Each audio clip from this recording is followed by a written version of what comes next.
Hello नमस्कार दोस्तों, स्वागत है आप सभी का आपके अपने यूट्यूब चैनल डिलाइटफुल स्टडी पर। तो डियर स्टूडेंट्स, हम क्लास 9th की मैथमेटिक्स में एक्सरसाइज 1.1 और 1.2 क्लियर कर चुके हैं। आज हम पढ़ेंगे एक्सरसाइज 1.3 के क्वेश्चंस। तो यहाँ पर देखो, इसमें थोड़े से क्वेश्चन ज़्यादा हैं और उनके सॉल्यूशन में थोड़े से लंबे हैं, तो हम 2 या 3 पार्ट में इस प्रश्नावली को करने वाले हैं। तो यहाँ पर देखो, इसमें हम क्या पढ़ेंगे, वास्तविक संख्याएं और उनके दशमलव प्रसार, मतलब उनके जो दशमलव प्रसार होंगे वो किस तरह के होंगे। तो यहाँ पर 2 तरह के दशमलव प्रसार जो हैं आपके हो सकते हैं। देखिए, हम सबसे पहले बेसिक पढ़ेंगे, उसके बाद क्वेश्चन करेंगे एक्सरसाइज के। तो यहाँ पर देखो, पहला प्रकार हो सकता है शांत दशमलव प्रसार। तो हम इसको समझेंगे कि हम कैसे चेक करेंगे कि शांत होगा कि क्या होगा।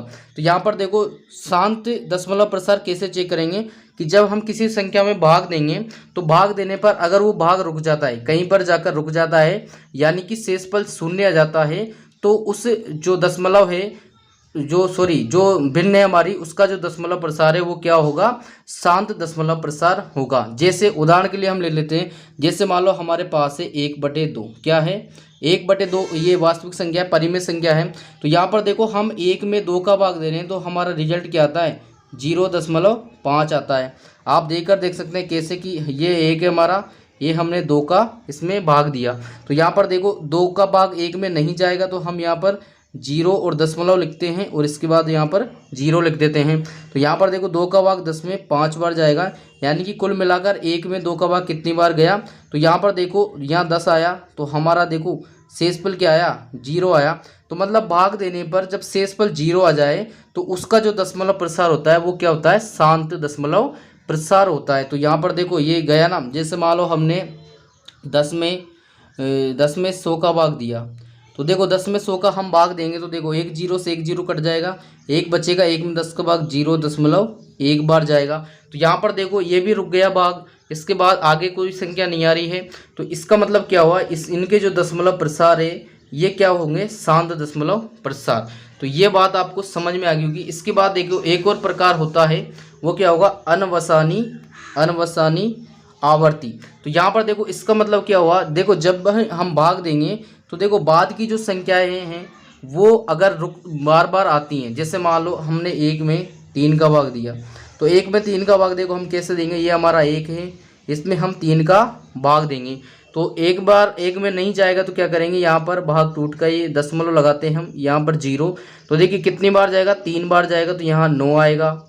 फिर माइनस करेंगे तो 1 बचेगा, फिर हम यहाँ पर 0 उतारेंगे, फिर कितनी बार, 3 बार जाएगा, फिर यहाँ पर 9 आएगा, फिर माइनस करेंगे तो 1 आएगा, फिर 0 उतारेंगे, फिर 3 आएगा। मतलब इस तरह से ये जो भाग है ये चलता जाएगा। तो यहाँ पर देखो, इसका मतलब क्या हो, 0.333 इस तरह से ये चलता जाएगा। तो यहाँ पर देखो क्या हो रहा है, यहाँ पर जो है भाग चलता ही जा रहा है, यानी कि अपरिमित रूप से आगे बढ़ रहा है। तो इस तरह की जो संख्याएं होंगी, वास्तविक संख्या, उनके जो दशमलव प्रसार होंगे वो क्या होंगे, अनवसानी आवर्ती। तो ये 2 चीज़ें हैं, केवल शांत दशमलव प्रसार और अनवसानी आवर्ती। अब इसके बाद हम जो है एक्सरसाइज 1.3 के क्वेश्चंस करेंगे। तो यहाँ पर देखो, हमारा एक्सरसाइज 1.3 में पहला क्वेश्चन है हमारा कि हमें क्या करना है, भिन्न दे रखी है, उनके दशमलव प्रसार में चेक करने किस प्रकार के हैं। तो यहाँ पर देखिए, पहला क्वेश्चन है 36/100, यही है। तो हम देखो, जब भी किसी संख्या में 100 का भाग देते हैं या 10 का भाग देते हैं, तो यहाँ पर देखो जितनी 0 होती हैं नीचे, उतने ही ऊपर वाली संख्या में अंक छोड़कर दशमलव लगा देते हैं। तो यहाँ पर देखो 1 और 2 0 है, तो यहाँ पर 1 और 2 अंक छोड़कर यहाँ पर दशमलव लग जाएगा। तो इसका रिजल्ट कितना आएगा, 0.36, ये इसका रिजल्ट आएगा। अब यहाँ पर देखो, हमने भाग दिया तो ये भाग यहीं पर रुक गया, मतलब शेषफल 0 आएगा आगे। तो यहाँ पर देखो, हमने आपको क्या बोला था, अगर शेषफल 0 आ रहा है तो उसका जो दशमलव प्रसार है वो क्या होगा, शांत दशमलव प्रसार होगा। तो यहाँ पर इसका जो दशमलव प्रसार है वो क्या होगा, शांत होगा। ये बात आपको समझ में आई। इसके बाद देखिए, इसका दूसरा क्वेश्चन है, दूसरे क्वेश्चन में है 1/11, यही है। तो यहाँ पर देखो, इसमें जब हम 1 में 11 का हम भाग देंगे तो हमारा रिजल्ट क्या आएगा, 0.999। इस तरह से ये बढ़ता हुआ जाएगा, यानी कि 0.9999 ये आएगा, यानी कि 9 की जो है यहाँ पर आवर्ती होगी। तो यहाँ पर देखो, जब भी सेम संख्या आती जाती है बाद में, तो इसको हम इस रूप में लिख सकते हैं 0.9 और इसके ऊपर ये बार लगा देते हैं। ये हमने जो डैश जैसा चिन्ह लगाया इसको बार बोलते हैं, यानी कि इसका मतलब क्या हुआ, ये जो संख्या है बार बार आ रही है। तो यहाँ पर देखो जितनी संख्या बार बार आ रही है उनके ऊपर ये डैश लगाते हैं। जैसे यहाँ पर 9 ही है केवल, तो 9 ही बार बार आ रहा है, तो 9 के ऊपर हमने डैश लगा दिया। अब मुझे ये बताओ कि इसका प्रसार क्या होगा। तो इसका प्रकार जो है क्या होगा, अनवसानी आवर्ती। क्या होगा, अनवसानी आवर्ती होगा, अनवसानी आवर्ती। क्यों, क्योंकि यहाँ पर देखो जो भाग है वो हमारा चलता जा रहा है, रुक नहीं रहा है, यानी कि शेषफल 0 नहीं आ रहा है, इस वजह से। तो यहाँ पर अगला क्वेश्चन है हमारा क्वेश्चन नंबर 3, ये है हमारा 4 से ही 1/8। तो ये देखो हमारी विषम भिन्न है, इसको हम पहले उचित भिन्न में बदल लेते हैं। तो यहाँ पर देखो हम क्या करेंगे, इस 8 को 4 से गुणा करेंगे तो 8 चौके 32 और उसमें 1 जोड़ेंगे तो 33 और बटे में 8। तो जब हम 33 में 8 का भाग देंगे तो हमारा रिजल्ट आएगा, यहाँ पर देखो 4.125, ये हमारा रिजल्ट आएगा। तो यहाँ पर देखो ये भाग जो है यहाँ पर रुक गया है, यानी कि शेषफल 0 आएगा। तो जब शेषफल 0 आएगा तो इसका प्रकार क्या होगा, शांत होगा। क्या होगा, शांत होगा। इसके बाद ऐसे इसका क्वेश्चन नंबर 4 है, पहले का 4। तो यहाँ पर है, इसमें है 3/13 बराबर। तो यहाँ पर देखो इसमें हम जब भाग देंगे 3 में 13 का तो क्या आएगा, 0.23076 और इसके बाद वापस ये संख्या रिपीट हो जाएगी। तो हम क्या करेंगे, इसको रिपीट ना लिखकर इस पूरे पर क्या लगा देंगे, बार लगा देंगे। तो यहाँ पर देखो, और इसको हम क्या बोलेंगे, इसका प्रकार क्या होगा, अनवसानी आवर्ती। क्या होगा, अनवसानी आवर्ती, इसका जो प्रकार है वो होगा। ये आ गया। इसके बाद जो है इसका नेक्स्ट क्वेश्चन हम करेंगे। तो यहाँ पर देखो इसका नेक्स्ट क्वेश्चन है क्वेश्चन नंबर 5। तो क्वेश्चन नंबर 5 है 2/11 बराबर। देखो जब हम 2 में 11 का भाग देंगे तो हमारा रिजल्ट क्या आएगा, 0.18 और यही संख्या वापस रिपीट होगी तो इस पर हम बार लगा देंगे पूरे पर। तो इसका जो प्रकार है वो क्या होगा, अनवसानी आवर्ती। यही होगा, क्योंकि जो भाग है वो बार बार आ रहा है, आवर्ती होगा। इसके बाद इसका क्वेश्चन नंबर 6 है 329 बटे में है 400, यही है। तो जब देखिए 329 में हम 400 का भाग देंगे तो यहाँ पर क्या आएगा, 0.8225 ये रिजल्ट आएगा। और इसके बाद जो है यहाँ पर भाग रुक जाएगा तो यहाँ पर शेषफल 0 आएगा। तो इसका प्रकार क्या होगा, शांत प्रकार होगा। क्या प्रकार होगा, शांत। तो इस तरह से आप पहला क्वेश्चन करेंगे। और इसके बाद देखिए हम इसमें देखेंगे क्वेश्चन नंबर 2, क्वेश्चन नंबर 2। तो देखिए क्वेश्चन नंबर 2 में हमें क्या दे रखा है, क्वेश्चन नंबर 2 में हमें दे रखा है कि 1/7 बुक आपके पास होगी सबके पास। तो कि 1/7 बराबर 0.1428557 इसका बार है। तो हमें किसका, तो हमें 2/7 3/7 4/7 5/7 और 6/7 का जो है बिना भाग दिए ही इनका दशमलव प्रसार हमें बताना है। तो हम देखिए इस क्वेश्चन को कैसे करेंगे। सबसे पहले देखिए 2/7 का हम करते हैं। तो देखिए 2/7, देखिए हमारे पास 1/7 का मान दे रखा है ये। तो हम क्या करेंगे, इस 2/7 को कैसे लिख सकते हैं, 2 गुणा 1/7 ऐसा लिख सकते हैं। क्यों, क्योंकि ये ऊपर की संख्या, देखो जब हम इस संख्या को गुणा करेंगे तो ये 2 ऊपर 1 से गुणा होगा तो यहाँ पर 2 ही आएगा। मतलब इसको हम ऐसा लिख सकते हैं और इस वाली को हम ऐसा लिख सकते हैं, ये दोनों चीज़ एक ही है। तो यहाँ पर देखो हम बराबर में देखो 2 इंटू, अब देखो इस 1/7 का मान हमारे पास कितना है, ये वाला है। तो ये रख देंगे हम 0.1428557 और इसके हम बार लगा देंगे। तो क्या करेंगे, हम इस 2 को इस पूरे से गुणा कर देंगे तो हमारा रिजल्ट क्या आएगा, 0.2855714 और इस पूरे के बार लगा देंगे। इसका मतलब क्या हुआ, 2/7 बराबर हम क्या लिख सकते हैं, 0.2855714 हम लिख सकते हैं। इसके बाद है हमारा दूसरा है, हमारा इसमें कितना है 3/7। तो 3/7 को भी सेम टू सेम ऐसे ही करेंगे। यहाँ पर लिखेंगे हम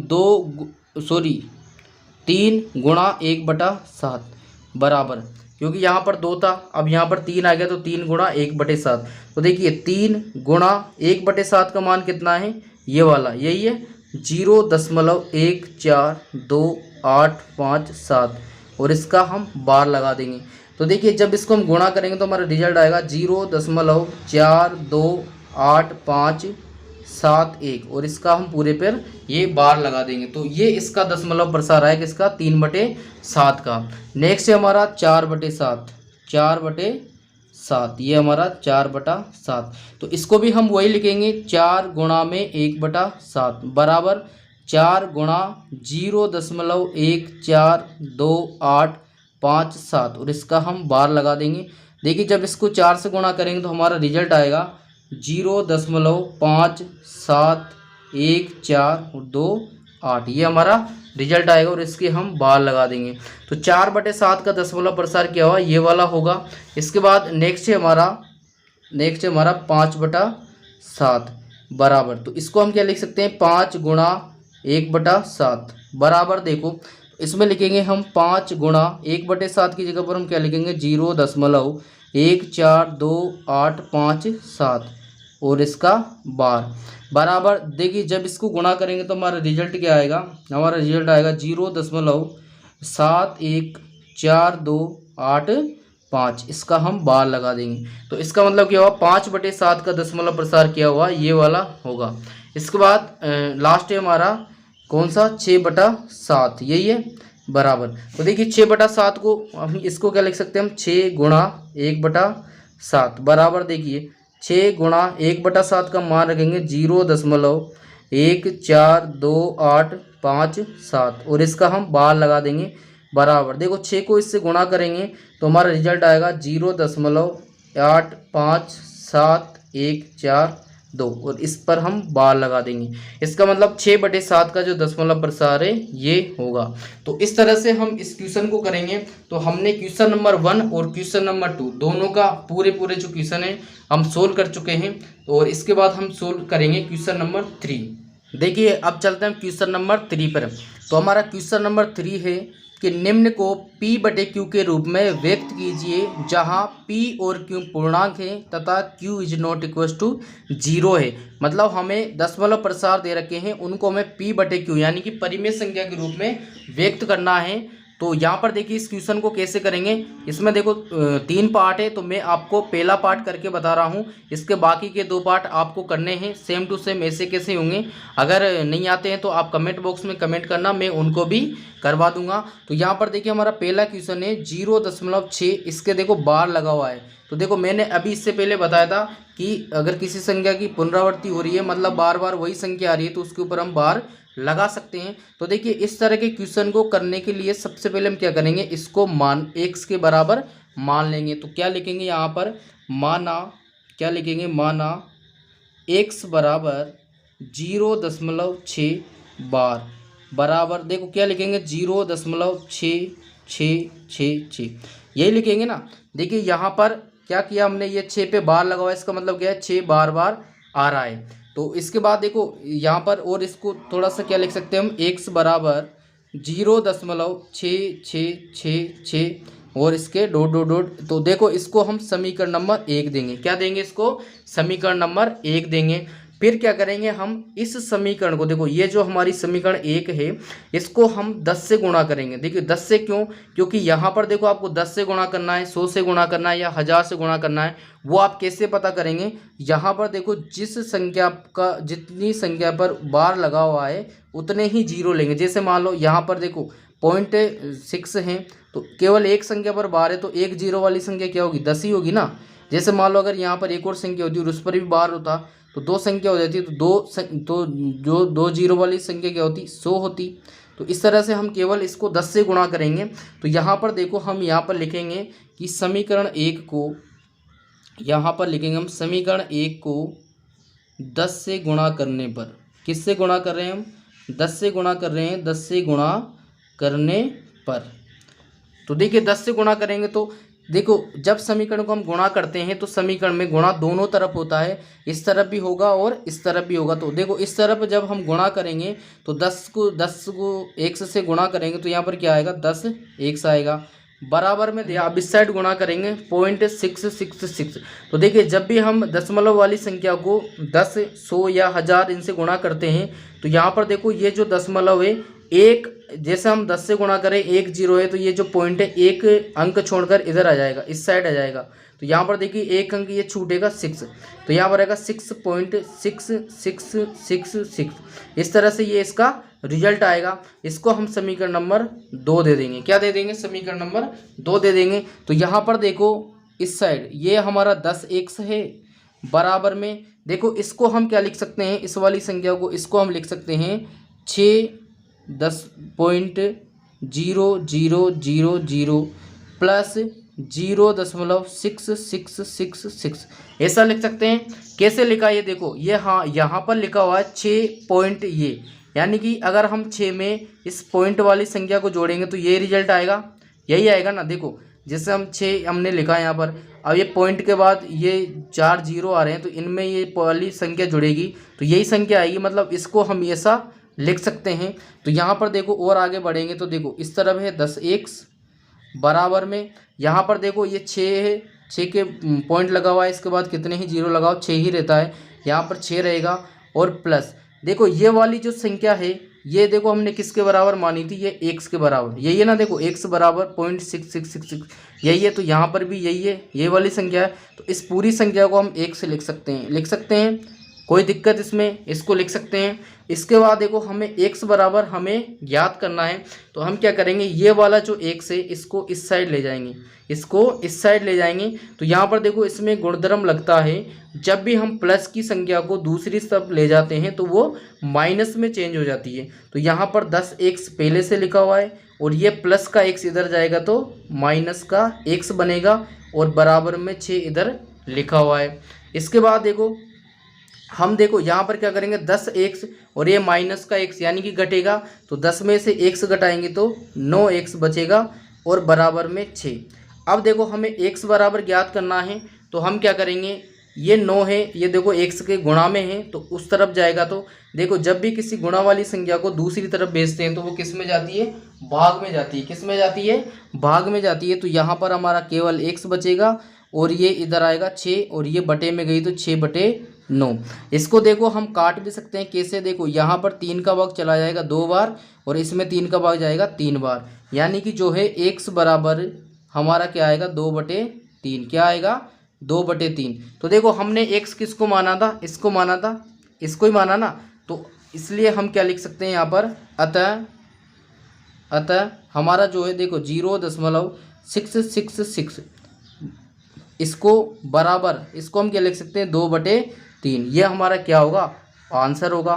क्यों, क्योंकि हमें p/q रूप लाना था, तो यहाँ पर आ गया p/q रूप, तो ये इसका p/q रूप होगा। तो इस तरह से आपको ये रूप लाना है, इस तरह से। तो इसके बाकी के 2 पार्ट हो रहे, उसको आप स्वयं करेंगे। अगर उसमें कोई परेशानी आती है तो आप कमेंट बॉक्स में कमेंट करना, मैं उसको भी करवा दूंगा। और इसके बाद देखो इसमें क्वेश्चन थोड़े से ज़्यादा है, तो हम पहले पार्ट में केवल 1 से लेकर 3 तक की क्वेश्चन लेंगे, क्योंकि आप भी एक बार में इतना नहीं पढ़ पाओगे।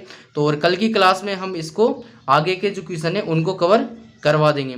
तो डियर स्टूडेंट्स, अगर आपको वीडियो हेल्पफुल लगा हो तो वीडियो को लाइक एंड शेयर जरूर करना। एंड अगर आप हमारे चैनल पर नए हैं तो चैनल को भी सब्सक्राइब जरूर कर लेना।